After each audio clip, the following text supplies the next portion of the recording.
Pessoal, então novamente boa tarde a todos, né? Então, só lembrando que hoje nós temos, graças a Deus, mais colegas na aula, né? Então, tem uma junção do pessoal de hoje à tarde com o pessoal de quarta-feira à tarde. Posso adiantar para vocês, tá? Principalmente, a Maria me falou, ou seja, o pedagógico me falou, mas agora eu não me recordo, tá? Isso quer dizer o seguinte, essa junção, hoje, ela está acontecendo pelo fato de semana passada eu estar doente e não poder passar aula para vocês, tá?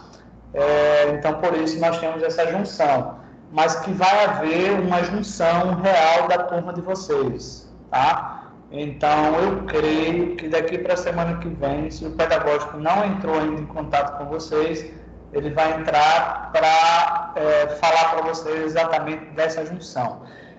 Eu não me recordo agora se o pessoal de segunda vai para quarta ou o pessoal de quarta vem para segunda, tá? Mas que vai haver essa junção aí, então, de antemão vocês já se organizem, tá? Ou um dia um outro, porque, na verdade, todos vocês agora vão ficar numa turma só, em um dia só, tá?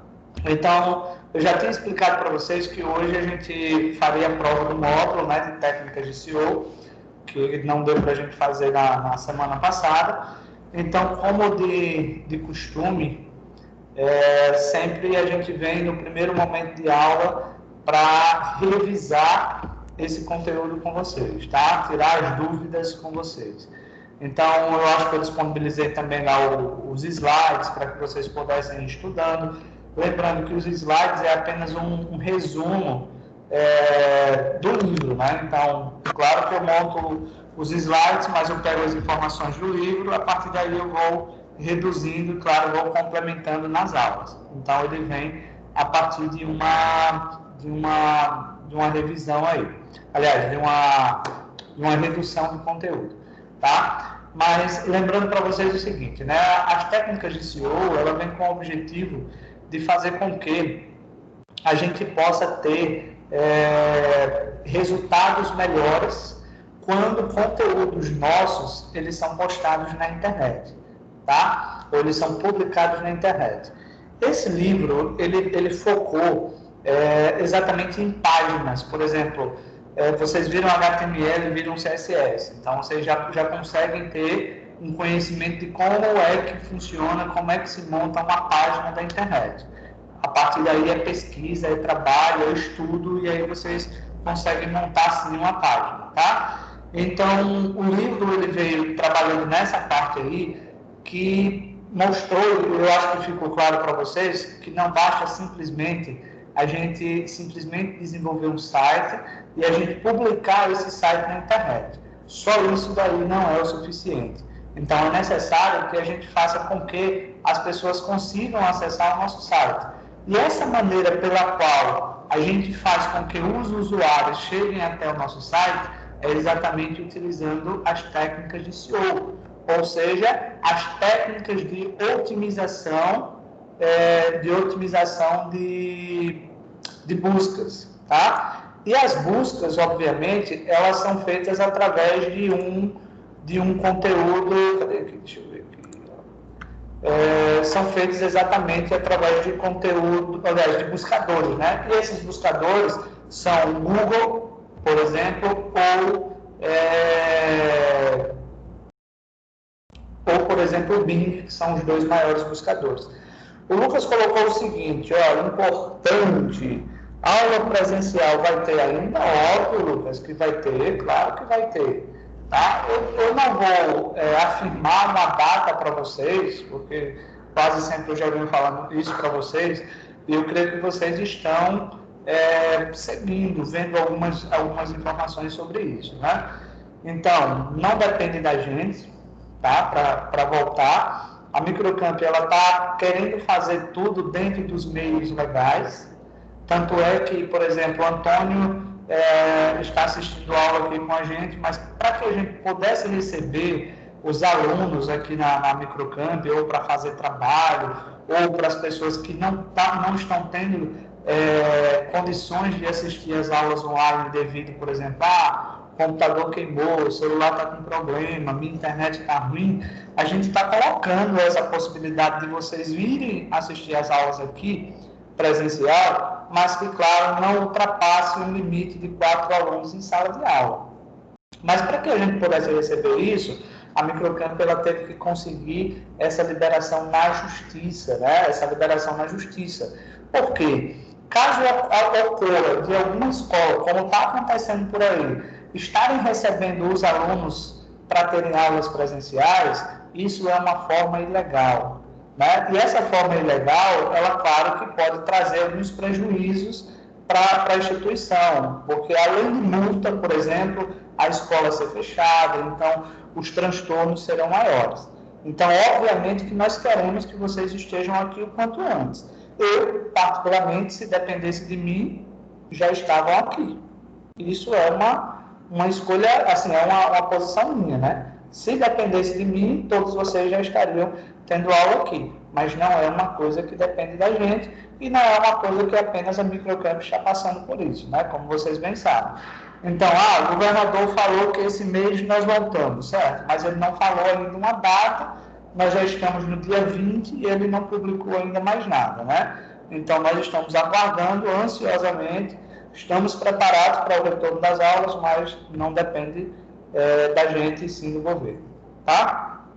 Então, pessoal, as técnicas de SEO, ela tem esse objetivo, da gente produzir um site e a gente fazer com que o site ele consiga, ou melhor, fazer com que as pessoas consigam acessar o nosso site de uma maneira mais prática, por exemplo. Né? E existem 2 tipos de otimização que nós fazemos. Existem as otimizações internas, que é quando a gente vai lá no HTML e faz aquelas implementações, como usar o título, usar a tag de acordo com a sua própria finalidade, usar, por exemplo, as meta tags como keywords, né? Usar, por exemplo, descrições para as imagens. Então, isso daí são otimizações internas.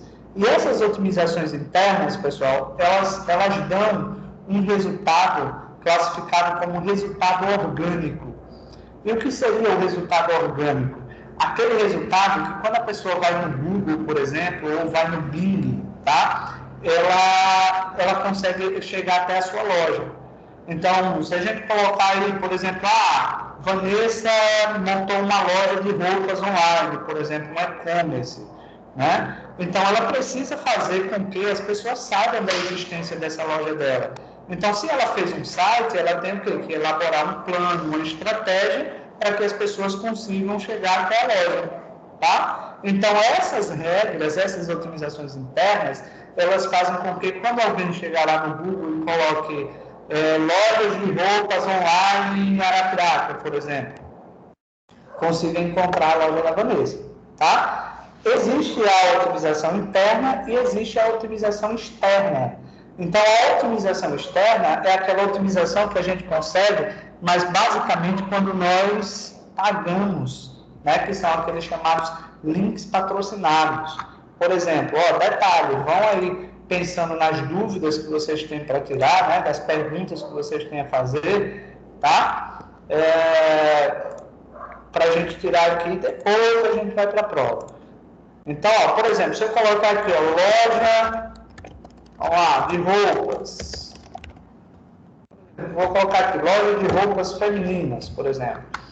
Então, olha só, esses primeiros 4 resultados que vocês estão vendo aqui, esses resultados, eles só estão aqui porque fizeram uma otimização externa, ou seja, estão pagando para o Google. Observe que aparece um nomezinho aqui, anúncio, e esses links, eles são patrocinados, então paga-se ao Google para o Google colocar ele como primeiros resultados de busca, né? E esses outros resultados aqui abaixo, são resultados orgânicos. Por exemplo, essas lojas aqui, elas não pagaram para o Google para estar aqui como primeiro. Professor, mas o que fez com que ela viesse para primeiro resultado de busca? Quer dizer que no código dela, no HTML, no código-fonte, foi utilizado aquelas regras que a gente abordou em sala de aula, que a gente abordou nas aulas, exatamente para a otimização. Então, você tem dois resultados aí. Você tem um resultado orgânico, que é esse que vocês estão vendo aí agora, tá? E existe um resultado pago, tá? Então, existem esses dois possíveis resultados aí. Então, a mesma regra, por exemplo, Matheus colocou aqui o seguinte, ó, dá para o senhor explicar sobre o redirecionamento 301? Dá sim, Matheus, já explico, tá? Então, o que é que acontece, pessoal, aí? A mesma regra, o mesmo intuito que a gente usa para um site, tá? A gente usa para um aplicativo também. Então, o curso de vocês, o foco é o desenvolvimento mobile, que a partir de agora a gente já começa nesse desenvolvimento mobile. Tá? Os próximos módulos já é voltado. A gente viu o desenvolvimento de sites, agora a gente já começa a entrar no mobile. Tá? Então, se a gente desenvolver um aplicativo mobile, por exemplo, e a gente publicar na Play Store, lá na Play Store existem milhares de aplicativos. E como é que eu vou fazer para que o meu aplicativo se destaque? Ou as pessoas realmente conheçam o meu aplicativo? Aí vem essas duas formas. A gente implementar no HTML do aplicativo as regras que a gente está aprendendo agora, tá? E também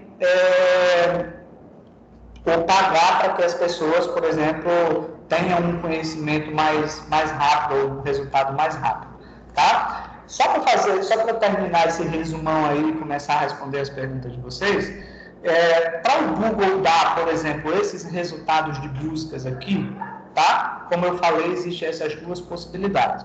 Ou você paga, ou você consegue na raça, tá? Ou você consegue na raça. Para o Google, esses sites que aparecem aqui como orgânicos, que eles são conseguidos na raça, tá, pessoal? Deve ser conseguido de maneira natural. E a gente não pode, por exemplo, usar o jeitinho, né? Por exemplo, nós temos um ditado do jeitinho brasileiro, que é arrumar formas de agilizar o processo de crescimento.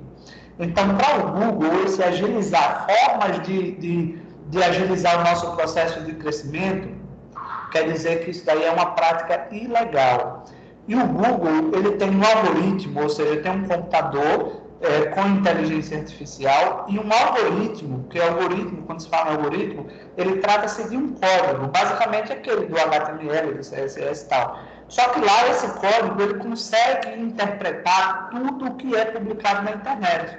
E ele vai perceber quando alguém está querendo vir para o primeiro resultado de busca utilizando o processo natural das coisas, ou seja, trabalhando de forma honesta, e ele vai perceber também aquelas pessoas que querem agilizar o processo utilizando técnicas que não sejam recomendadas. E com isso, quando o Google percebe que existem essas técnicas não recomendadas, o que é que o Google faz? Ele aplica uma punição ao site. Por exemplo, se esse site tivesse alguma punição, ele poderia ter todas as regras lá, belezinha, mas se ele utilizou algumas dessas regras que não sejam de acordo com o Google, ele não apareceria aqui, por exemplo. Então, essas punições, ela vem desde, por exemplo, um período sem o Google dar como resultado de buscas, tá? Ou até mesmo o banimento do Google, ou seja, nunca mais esse site vai aparecer como resultado do Google. Aí vocês vão dizer o seguinte, professor, se por acaso o site for banido do Google, quer dizer que esse site ele não vai existir mais, pessoal? Ele vai continuar existindo, as pessoas vão poder acessar ele quase da mesma forma, só o Google que diz o seguinte, ó, eu não vou redirecionar mais ninguém para o seu site. Então, as pessoas que vão chegar no seu site são pessoas que vão para o acesso direto, que é o acesso que a gente fala em direct, né? Ou seja, via direct, que é quando a pessoa vai lá no navegador e coloca www, site e tal, aí ele consegue acessar, tá? Não sendo assim, o Google não dá esse resultado de buscas mais de forma alguma, tá? Pessoal, deu para vocês entenderem esse resumo que eu estou dando aí sobre as técnicas de SEO? Qual é o objetivo principal? Sim, deu para entender. Então, deu para entender, né? Então, uma coisa que eu acho que eu expliquei para vocês, o seguinte, tá? Existem pessoas, ou podemos colocar assim, profissionais, que eles se dedicam muito ao trabalho de SEO, tá? As técnicas de SEO.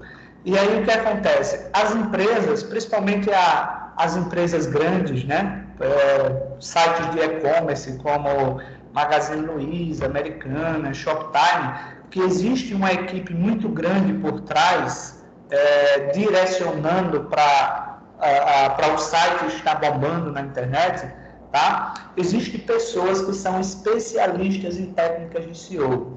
Então, essas pessoas, elas costumam ganhar até melhor do que o próprio desenvolvedor. Porque são elas, por exemplo, existem os desenvolvedores, aquele que monta o site, que faz as publicações, e existem os profissionais de SEO, que são eles que vão pegar as publicações e vão adequar as normas de SEO. Tá? Então, existem pessoas que trabalham só com esse objetivo. Isso leva, claro, a gente compreender que quando a gente monta um site sozinho, o trabalho é muito mais pesado, porque você vai ter que fazer todo esse trabalho sozinho. Mas, suponhamos que você trabalha numa empresa grande, então nas empresas grandes, eles separam. Por exemplo, nós vamos montar um site, nós bolamos o design do site, nós bolamos as funcionalidades do site, nós desenhamos o site, nós criamos um protótipo, nós montamos o site, estruturamos para técnicas de SEO, quer dizer, existem muitos processos. As empresas grandes existem o design apenas para montar o visual do site, existe um que é chamado de front-end, um desenvolvedor front-end, e existe um desenvolvedor chamado de back-end. Então, um desenvolve o visual do site e o outro desenvolve o código. E ainda vai existir o outro que vai estruturar todo o SEO. Então, você vê que as empresas grandes de desenvolvimento, ela tem pessoas trabalhando, cada um no seu setorzinho, na sua parte. Tá? E olha só aqui, pessoal, o Matheus perguntou o seguinte: professor, o que é o redirecionamento 301? Quando a gente vê esse redirecionamento, é quando você transfere alguma informação, tá? E é dado esse número aí 301, mas tudo bem, ó. Ao fazer a troca de um site que já está bem classificado pelo Google por um site novo, devem ser tomados alguns cuidados, pois esta tarefa pode dar origem a grandes problemas de classificação no Google. Deixa eu traduzir aí para vocês como é que funciona, tá? Quando se fala em troca de um site, digamos que você tem assim, ó, sitetal.com.br, tá? Aí você já tem esse sitetal.com.br um ano publicado. Eu expliquei para vocês que existem os chamados page ranks, ou seja, cada página, tá? Cada página ela ganha uma pontuação junto ao Google. Só lembrando que essa pontuação, o Google ele não divulga mais. Ele não faz a divulgação para dizer o seguinte, ó, essa página de 0 a 10, ela tem 7 pontos, ela tem 8 pontos. O Google não faz mais isso, tá? Ele não mostra para a gente, mas ele faz, ele continua fazendo de maneira interna. Então, quando a gente faz o seguinte, por exemplo, sitetal.com.br / por exemplo, home, eu já mudei o site. Ou para ficar até mais explicativo para vocês, por exemplo, www.sitetal.com.br / home. Aí ele tinha uma pontuação. Só que você estruturou e você colocou assim, ó, www.sitetal.com.br / início. Ou seja, mudou o nome do site, tá? Mudou o caminho onde o Google vai encontrar aquela página. Quando se muda aquele caminho, toda a pontuação ela é zerada. Ou seja, se você levou durante um ano ou dois para conseguir o número 7 no PageRank, só de você mudar o caminho do site, de home para início, toda essa pontuação você perdeu. Então, quando você perdeu, aí você vai dizer, poxa, essa nova eu vou ter que começar tudo do novo, vai ter que começar tudo do zero. Ou a outra possibilidade é você criar um redirecionamento 301, tá? Que é uma página, meu Deus, lembro já o nome da linguagem. já lembro e comento com vocês. Você cria um arquivozinho, tá? E esse arquivozinho, ele direciona dizendo o seguinte para o Google. Google, olha, agora eu não estou mais me chamando www.sitetal.com.br/home. Agora eu me chamo www.sitetal.com.br/início. Aí o Google diz, agora eu entendi que se trata da mesma pessoa, foi só uma mudança.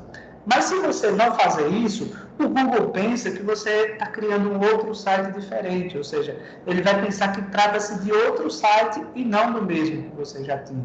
Então, o redirecionamento 301 ele serve para isso, para quando você faz alguma alteração no seu site e você não quer perder toda a relevância, toda a pontuação que você já teve, para começar tudo do zero.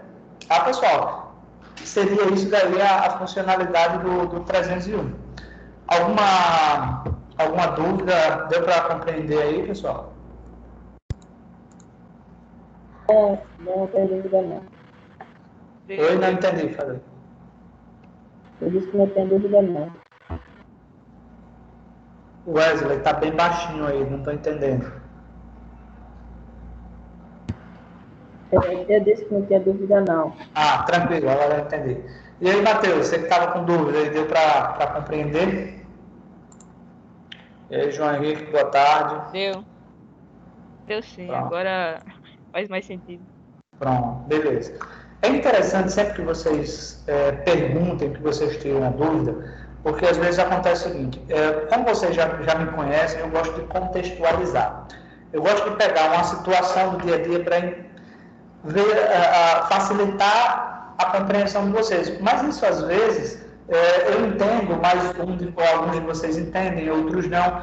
Por isso que é interessante dizer, não entendi, porque aí eu tento contextualizar de uma outra forma para que vocês possam entender ainda melhor. Tá? Ok, pessoal? Oi, pode falar. O professor está travando muito aqui. E eu não consegui entender as diferenças desse site. A diferença só esse tracinho é que mudou? A barra Isso. E o...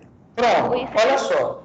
Então, exatamente, aqui mudou só esse tracinho. Como mudou só esse tracinho, o Google ele já diz o seguinte, é outro site, não é o mesmo.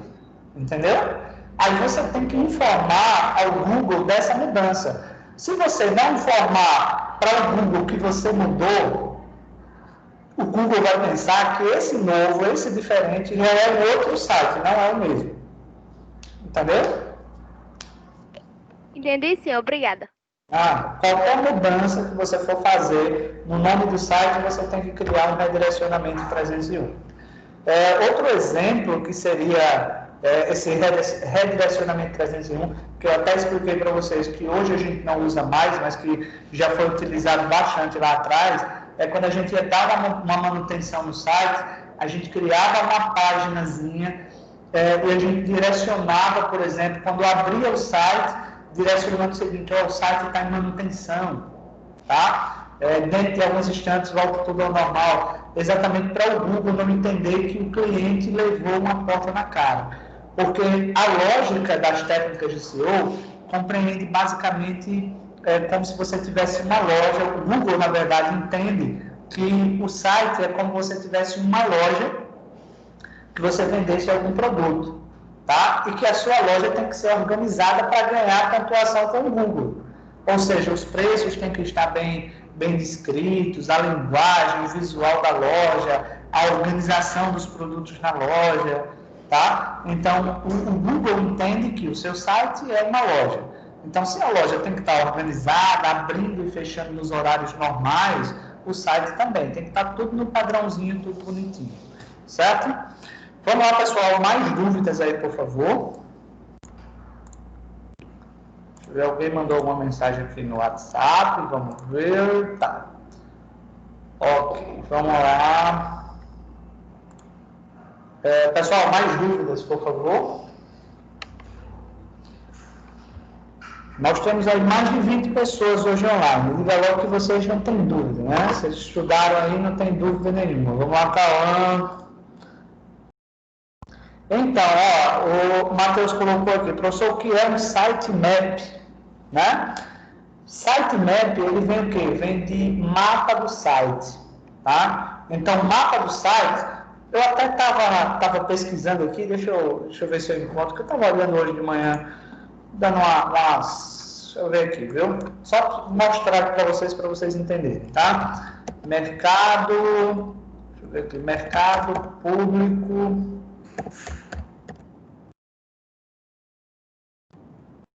Ver se foi isso que eu encontrei aqui de São Paulo. Vamos ver aqui, viu?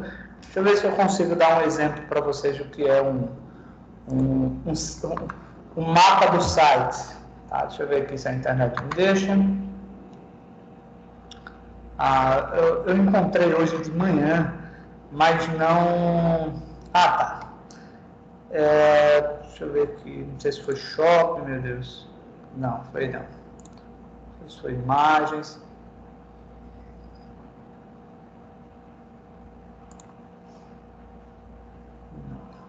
Eu estava pesquisando aqui e tinha uma figura, um desenho, por exemplo, do mapa, ou seja, basicamente era outra imagem, era mais ou menos assim.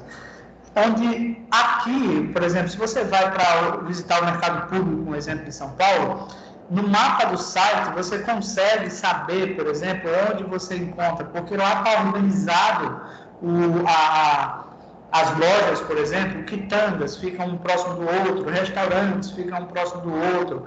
Então, quer dizer, fica melhor de você encontrar, um exemplo, eu estou procurando isso, isso e isso. Na entrada do mercado público, já mostro aí para vocês, tá? Já mostro, Antônio. É porque eu não estou encontrando, hoje de manhã eu encontrei. Deixa eu ver se é esse aqui, ó. Pronto, basicamente, esse aqui é de um ambiente, não é... Eu quero do mercado público.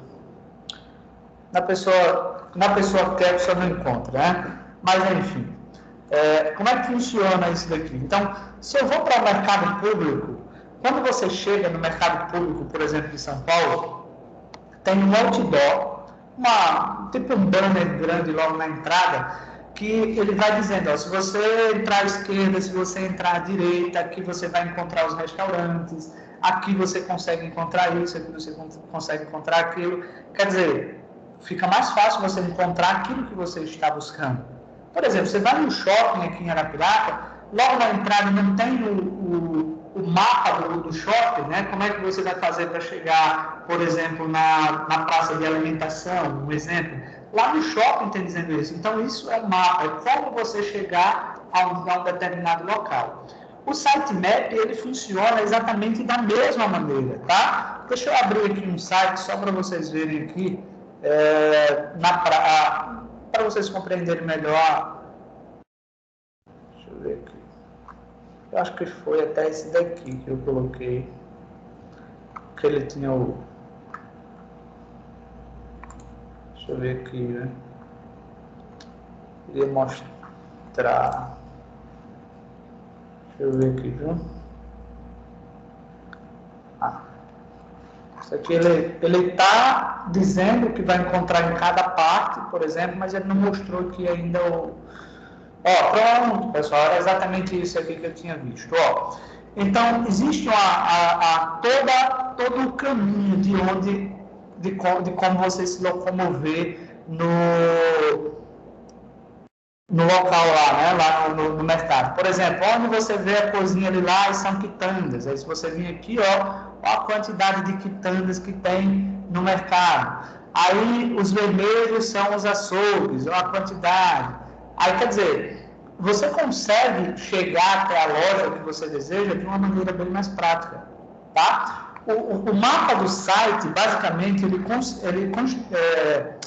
constitui... Deixa eu ver se tem aqui o mapa do site por baixo. Não tá. Constitui em você informar para o Google, porque a gente sabe o seguinte, eu expliquei para vocês o seguinte, quando a gente publica um site, o Google já vai lá e vai ler tudo o que tem no seu site. Ou seja, ele vai acessar o seu site e vai averiguar.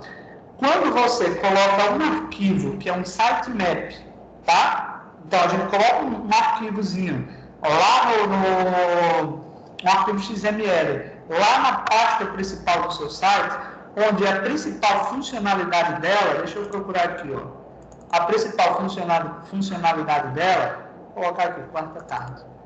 Olha lá, o sitemap, tá? O arquivozinho XML, esse arquivo ele vai informar ao Google, por exemplo, o que é que o Google vai encontrar, né? Então ele vai dizer, ó, Google, esse site, por exemplo, ele tem a página bordas, index, posicionamento, propriedade background, revisão 2, SEO, tabela. Então, esse sitemap, ele serve para informar ao Google, tá? Serve para informar ao Google quais são as páginas que o Google tem, aliás, que o seu projeto tem, e qual a relevância que ela tem em cada uma das páginas. Por exemplo, eu tenho aqui, ó, bordas, index e tal. Aqui, a página mais importante é o index.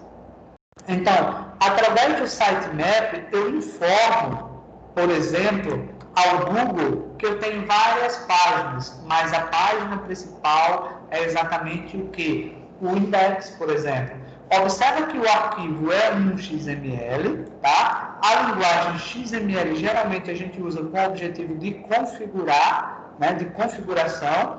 Então, aqui eu coloquei, por exemplo, ó, a URL do site, por exemplo, e eu estou dizendo que essa URL é a página principal do site. Por quê? Porque em uma escala de 0 a 1000, por exemplo, ó, eu coloquei prioridade 1000. E as outras páginas, obviamente, eu fui colocando prioridades menores, porque, claro, eu tenho que dizer qual é a página principal. Tá, pessoal? Então, o sitemap, ela serve para isso. Alguns sites, deixa eu ver aqui se eu consigo mostrar para vocês. Alguns sites, eles conseguem até colocar, deixa eu ver aqui, vou colocar, acho que o microcampo tem. Ele coloca abaixo, no rodapé do site, um mapa do site também, tá? Às vezes eles até criam um link, aliás, um menu, colocando lá mapa do site, porque você consegue chegar a todas as funcionalidades do site também. Vamos ver aqui embaixo, ó, acho que tem, ó. Por exemplo, ó, isso que vocês estão vendo aqui, isso é um mapa do site, quer dizer, todos os botões que vocês encontrarem aqui em cima, ó, tudo que você tiver de encontrar aqui no cabeçalho do site, você também vai encontrar aqui, ó. Só que, claro, em um formato bem mais simples de você encontrar. Home, microcampo, unidade, fala conosco, portal do aluno, franquias, curso de informática e tal. Então, ele tem tudo lá, tá? Formato. Então, se eu não quiser procurar lá, eu posso vir aqui embaixo também no mapa do site e encontrar essa informação. Então, mapa do site quer dizer exatamente isso. Ok, pessoal? Alguma dúvida ou pergunta? Deu para vocês compreenderem aí? Deu para compreender. Pronto. Beleza. Deus. Oi, pode falar? Deu sim, eu falei. Ah, tá, beleza. Tranquilo. A outra pergunta foi o seguinte, o Antônio colocou o que é um clique no SERP. Pessoal, um clique no SERP é isso daqui, ó. Quando a gente, por exemplo, o Google, ele dá esse resultado aqui, por exemplo, vou colocar esses dois resultados aqui, porque de acordo com a pesquisa que eu fiz, tá? O Google julga que esses dois sites, por exemplo, aqui, eles têm os conteúdos mais relevantes para a pesquisa que eu estou fazendo. E o que é um clique no SERP? Quando eu clico na página, tá? Quando eu clico na página, eu vejo que não é isso que eu quero e de imediato eu volto. Ou seja, eu acabei de dar um clique no SERP, tá? Ou seja, um clique errado, tá? Só que quando isso acontece, quem é que perde pontos com o Google? Esse site aqui, por exemplo, eu acabei de fazer ele perder credibilidade com o Google. Por quê? O Google vai chegar e vai dizer o seguinte, Wikipédia, você diz que tem essas informações, mas o meu cliente foi até você, não encontrou nada e saiu de imediato. Então, quando o Google ele vem dar, ou o Google ou o Bing vem dar um resultado como busca, é porque aquele resultado ele é coerente para a busca que foi feita, ou seja, para a pesquisa que foi feita. Então, esse clicar e sair... Oi, pode falar.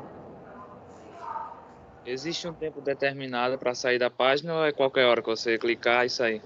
Boa, Ariane. Então, pessoal, o que acontece? Lembra que eu falei que o Google ele tem mais que 200 regras de técnicas de SEO pré-estabelecidas e que ele não deixa claro quais são essas regras, ele não deixa, por exemplo, quanto tempo você deve passar no Google, tá? Então, aliás, passar no site. Então, Ariane, só respondendo aí, o Google ele não deixa claro quantos segundos você deve passar ou o usuário deve passar no seu site para que seja válido a visita.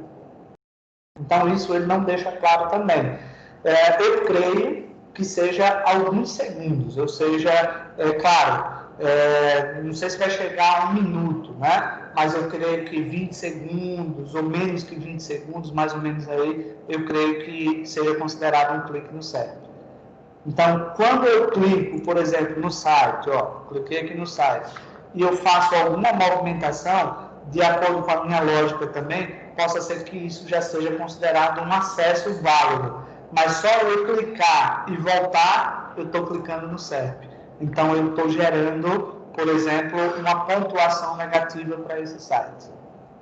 Ok? Então, por isso que o Google quer que aquilo que a gente publique seja verdadeiro, seja através de um HTML semanticamente correto, ou seja, você informe ao Google exatamente o que você tem, tá? O que você produziu, o que você publicou, o Google quer isso, tá? Então, quanto melhor a informação, mais clara a informação que você passar, melhor a pontuação que você ganha com o Google, ok? Mais alguma pergunta? E aí, Antônio? Tranquilo? Deu para entender? Não. Beleza. E aí, pessoal, mais alguma pergunta? Não. Vamos lá, pessoal. Aproveitem aí, perguntem, tá? Vocês têm aí tempo para perguntar. Lembrando que o módulo teve muito conteúdo teórico e geralmente... beleza. O Matheus colocou aqui, o que são iscas digitais, tá? As iscas digitais, elas são exatamente formas de o site ou a empresa, ela conseguir capturar alguma informação sua, tá? Então, vamos colocar aí o intuito. Acho que foi até o Airan que colocou o seguinte. Eu acho que foi, não lembro. Sempre teve um aluno que me colocou o seguinte. Eu fui baixar um livro. Não, acho que não foi não, dessa turma.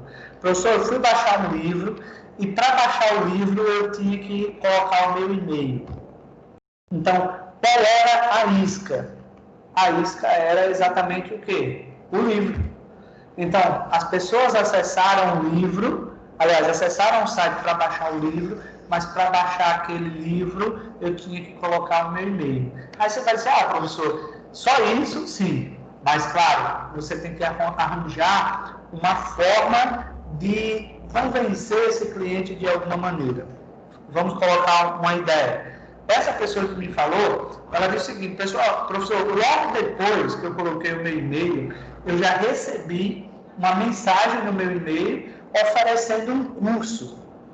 Então, quer dizer, qual era a isca? A isca era um livro, as pessoas iam baixar o livro, só que para baixar o livro tinha que colocar o e-mail, você colocou o e-mail, conseguiu baixar o livro, mas o que foi que eles fizeram? Ofereceram um curso.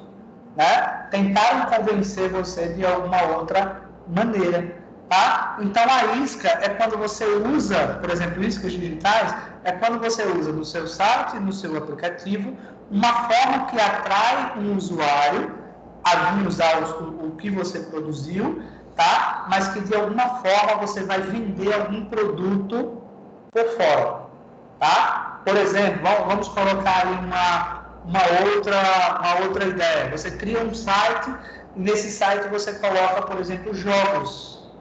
Aqueles jogos 2D e tal. Então a pessoa vai por exemplo, uma loja de peças de moto, mas que tem um sitezinho de corrida de moto.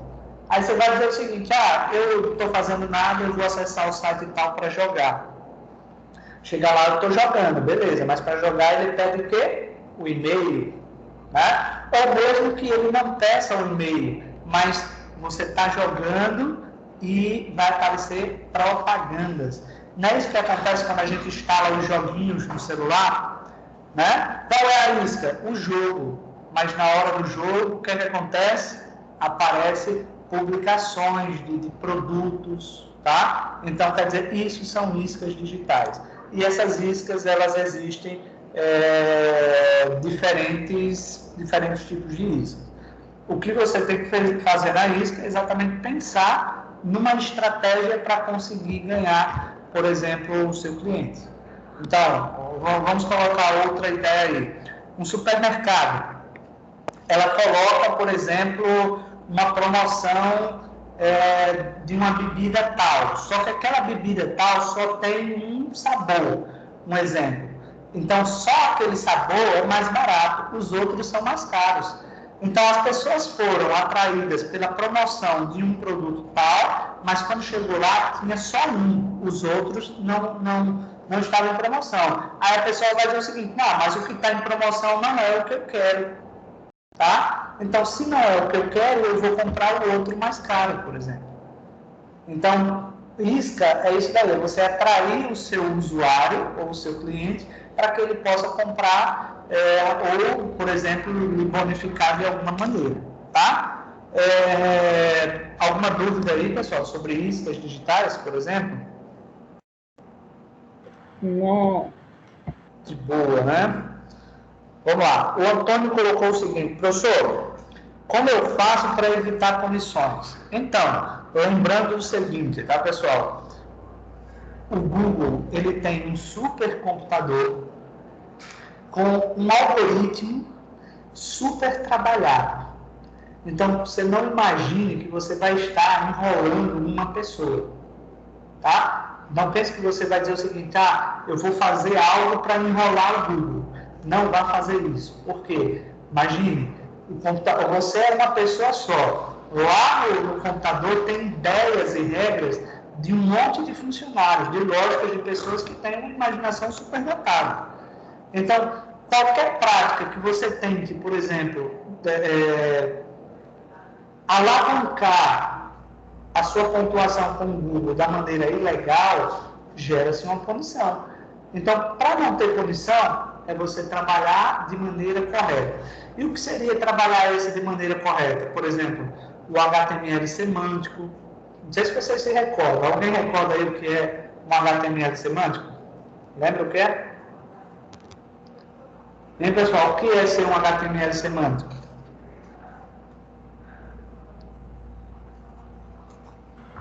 É quando tem legendas nas imagens, tem a descrição, palavras-chave, tudo certinho, né?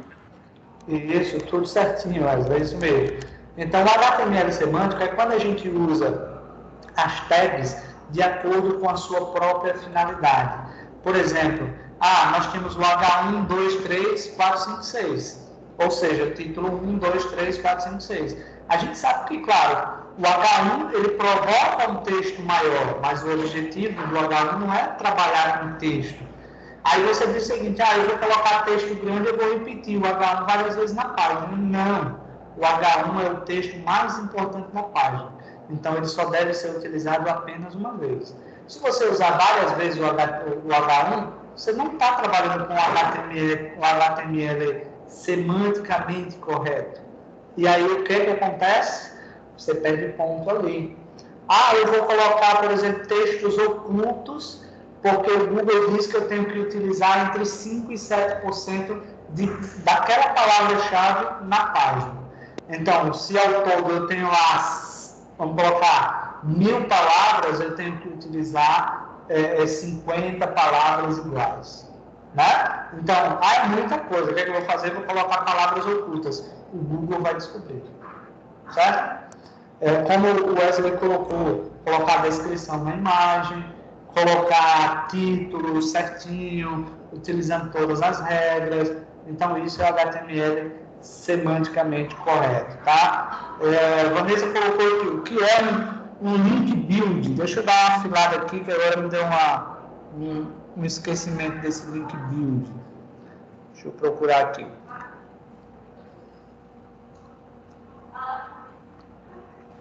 Link build, né? Os links quebrados, né, pessoal? Então, ó, nós temos aí deixa eu ver aqui se eu encontro ele, só para mostrar para vocês. Vanessa, lembra o slide? O número do slide?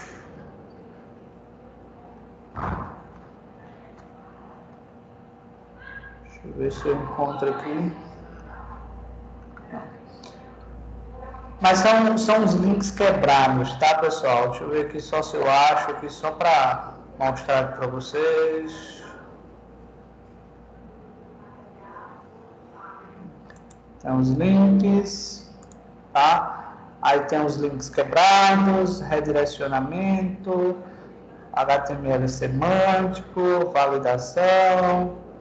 Link build, é outra coisa aqui, ó. É um conjunto de técnicas com o objetivo de conseguir o maior número possível de links para uma página, ou seja, conseguir bons links para uma página aumenta seu PageRank. Algumas práticas podem ajudar, por exemplo, fazer comentários, tá, beleza, agora eu lembrei. Então, olha só, pessoal, os links builds quer dizer o seguinte, quando alguém cita o seu site, tá? Então, você pode também citar o seu site, como é que eu posso citar outros sites também. Então, digamos o seguinte, a Vanessa, ela tem uma loja de roupas, por exemplo. Então, se ela tem uma rede social e essa rede social, ela cita a loja da Vanessa, então quer dizer que está havendo aí um link build, ou seja, uma citação daquele endereço. Ou outra ideia seria o seguinte, digamos que tem algum blog que fale de moda, por exemplo. Aí a Vanessa vai lá, utilizando o usuário, por exemplo, da loja, usando o nome da loja e faz um comentário, um post. Então, quer dizer, essa credibilidade, ela passa a aumentar para o site da Vanessa, porque de acordo com o Google, ele diz o seguinte, ó, fale bem ou fale mal, o importante é que falem de mim. Então, quando o nosso link ele é citado em outros sites, ou em qualquer outro local, né, ou rede social, ou em uma postagem, ou em uma reportagem de um jornal, está se criando o quê? Um link build, né? Uma citação do seu site em um outro local. E isso acontece no link build, tá? Então, quanto mais houver essa citação, esse comentário, melhor. Por exemplo, na rede social, né? Quando a gente fala aí do Instagram, digamos que a Vanessa faz uma postagem. Aquela postagem, outras pessoas compartilham, outras pessoas comentam, tá? Outras pessoas repostam. Então, quem é que está ganhando credibilidade aí? É a Vanessa, que foi ela que fez a primeira publicação. Então, ali ele está vendo exatamente um link build, tá? Que é uma citação, por exemplo, do nome da Vanessa em outras redes, por exemplo, em outros usuários. Então, isso daí seria um link build. Tá? E é por isso que hoje, por exemplo, a gente não pensa em nenhum momento que a gente tenha um site, por exemplo, tá? E a gente não tenha uma rede social. Por quê? Porque a rede social, ela consegue trazer clientes para o site. Exemplo, isso daí a gente vê bastante lá no Instagram. Uma propaganda, por exemplo, de um relógio, de um celular, quer saiba mais. Arraste para cima, né? Quer saber mais, arraste para cima. E vai direcionar para onde? Vai direcionar para o site onde é feita a venda. Então, essa prática, ela é chamada de link building. Tá, Vanessa? A Laísa colocou o seguinte, é importante colocar o atributo alt nas imagens, não só o atributo alt, Laísa, como também o título, tá? Então, os dois, eles são bem importantes. Então, o que acontece? O alt, ele é uma descrição que ele serve apenas para o Google visualizar do que se trata aquela imagem. E o title, o título, como vocês queiram compreender aí, é para quando os usuários pararem o mouse em cima da imagem, aparecer uma descrição da imagem. Então, o Alt ganha esse ponto com o Google, tá? Porque é uma técnica de SEO. O title, ou o título, como vocês queiram, o Google ele não dá uma pontuação para a criação do título, mas ele vê com bons olhos você também utilizar. Então, eu aconselho que utilize não somente o Alt, mas utilize o title também, porque aí você faz uma descrição a respeito da imagem. Até mesmo porque o Google ele não lê a imagem em si, ó. Por exemplo, se eu colocar aqui imagens, ó. Se eu colocar aqui imagem, eu posso colocar, por exemplo, a imagem. Posso colocar a imagem de um carro e na descrição eu posso colocar aqui, ó, fotos do mercado público de São Paulo. Posso fazer isso? Posso. O que é que o Google vai entender? Que é o mercado de São Paulo, mas é um carro. Entendeu? Então o Google, pouco importa para ele esse conteúdo que a gente vê aqui. Então, para ele, o que vai importar vai ser a descrição. As imagens, elas são feitas de pixels. Tá, pessoal? As imagens, elas são formadas de pixels. E pixels, o Google ele não consegue fazer essa leitura. Então, ele só faz a leitura a partir do momento que você faz uma descrição. Por exemplo, já que eu falei em carro aqui, ó, carro, por exemplo, aí observe que ele só vai mostrar carros. Vamos ver se tem alguma outra, ó. Por exemplo, ele não faz a diferença se é esse carro verdadeiro ou se é um desenho, um brinquedo. É porque na descrição tem lá o nome carro. Ó, carro e carro. Entendeu? É a única coisa que ele faz a descrição. Por isso é tão importante a gente ir lá no Alt, por exemplo, e colocar a descrição.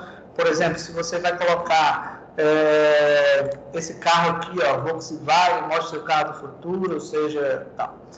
Aí você vai lá e faz a descrição. Carro fulano de tal, ano tal, cor vermelha, isso. Então, é através disso que a gente consegue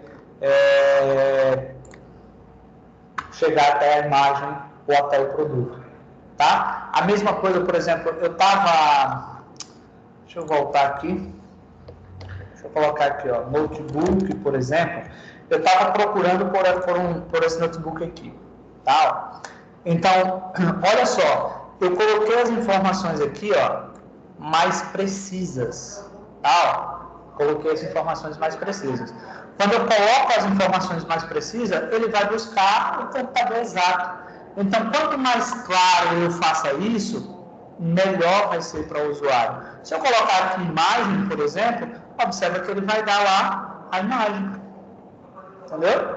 Então, quer dizer, ele já vai dar todas as imagens bonitinhas de acordo com aquilo que você publica. Ok, pessoal? Deu para vocês entenderem aí? Sim. Deu. De boa. Vamos lá, próxima pergunta, por favor. Só um instante, quando o Antônio está fazendo uma pergunta aqui, eu já passo para você. Diga aí, então. Se eu pegar uma imagem e existe em outro site e colocar no meu, o Google ali, tirar ponto ou na posição? Não. Pessoal, então tá o seguinte, se eu pego uma imagem de um site e eu reuso ela no meu site, eu perco pontos com o Google? Não. Porém, você tem que ter muito cuidado aqui, ó. Se eu abro uma imagem, tá? E eu clico aqui com o botão direito e salvar, um exemplo, e a gente já falou sobre isso, né?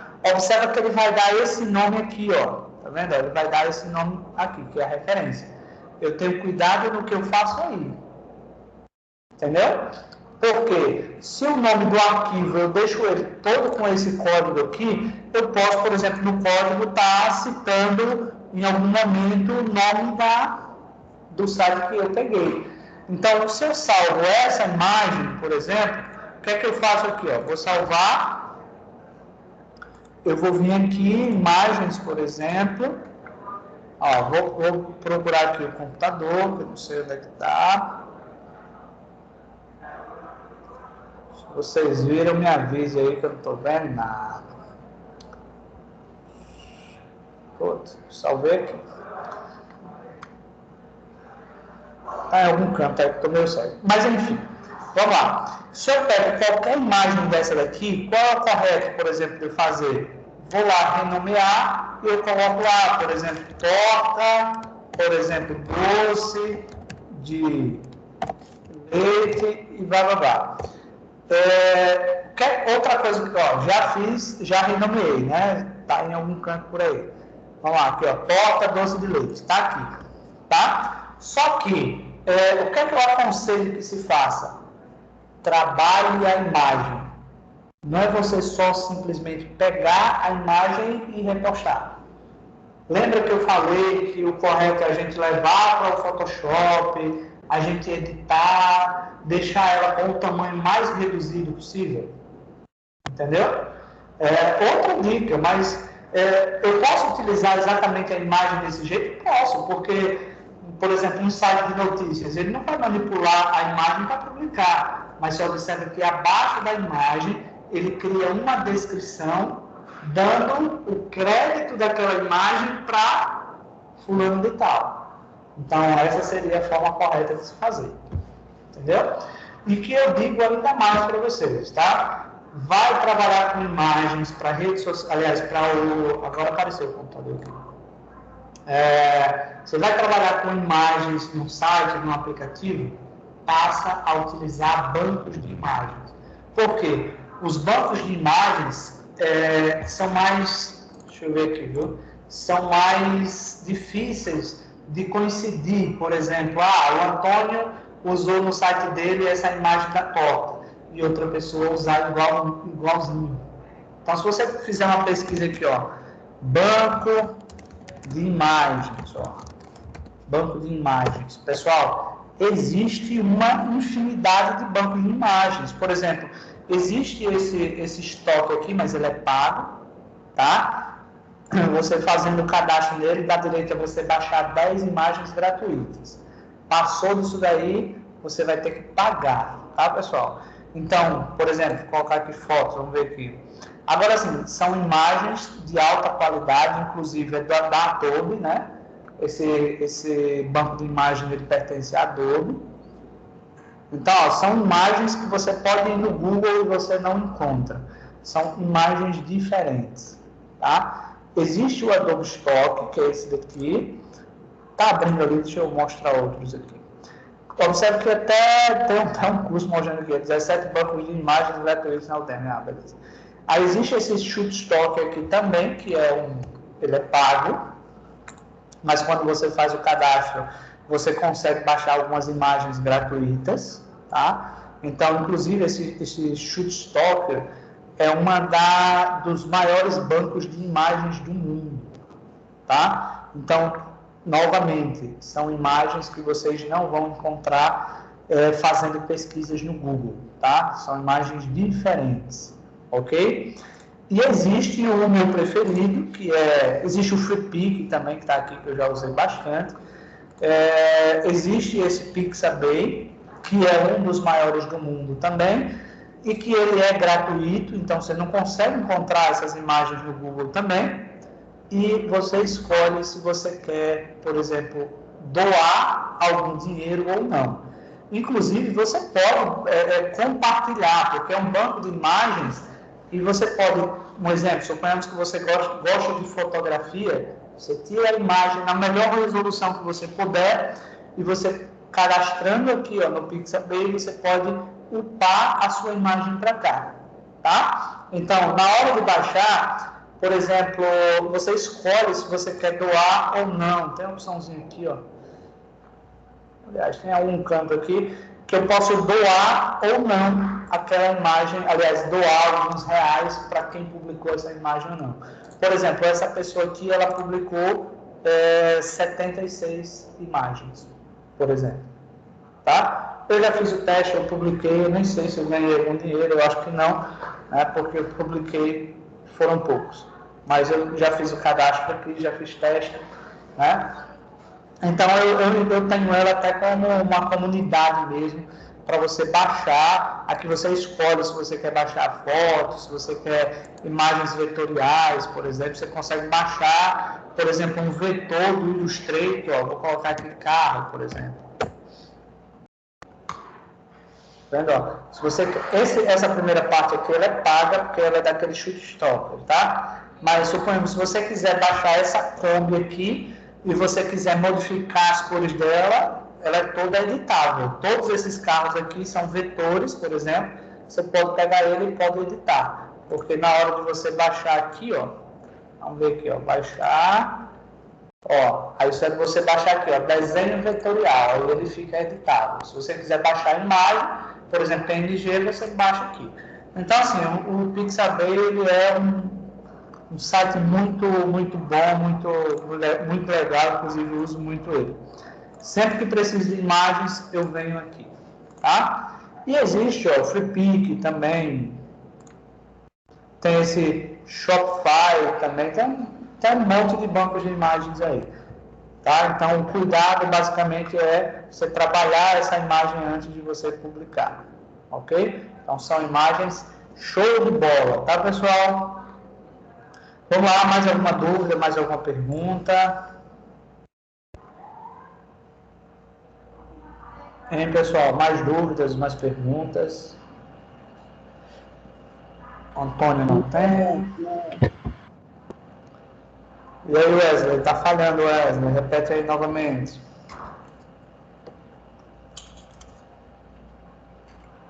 Tranquilo, então. Pessoal, se vocês não tiverem perguntas, a gente começa a prova, tá?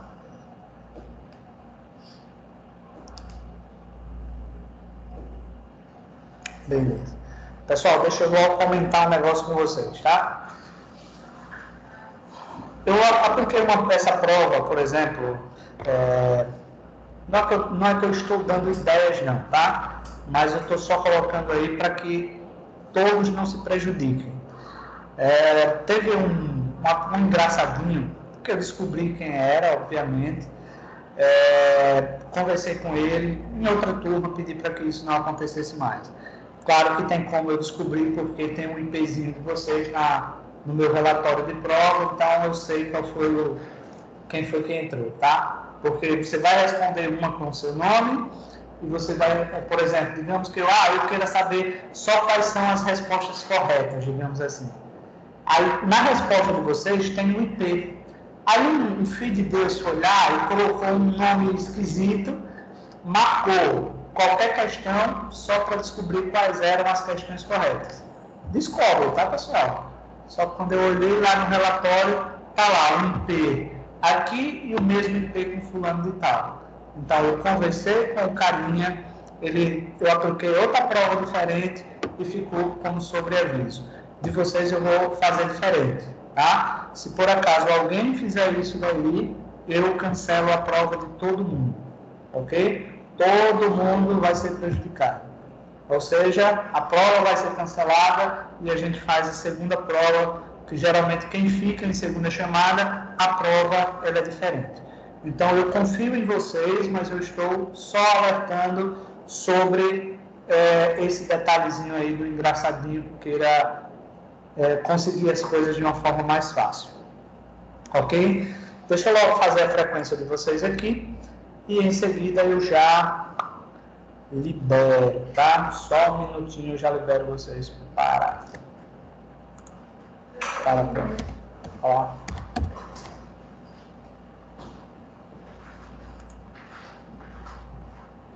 Ô, professor, vai ter questão prática? Vai ter, na verdade, essa prova ela vai ter só de marca X e questão aberta, tá? Eu não coloquei questões práticas aqui. Ok. Só um minutinho aqui que eu já compartilho o link com vocês.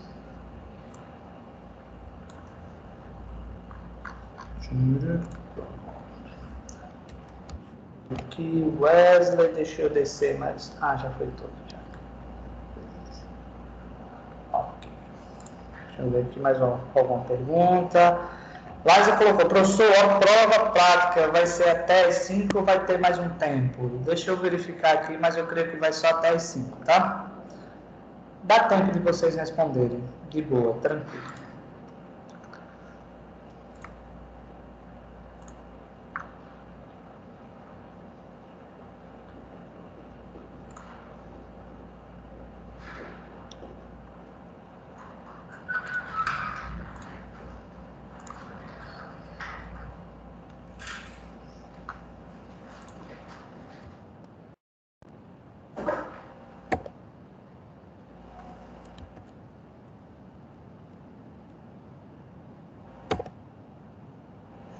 compartilhar na segunda.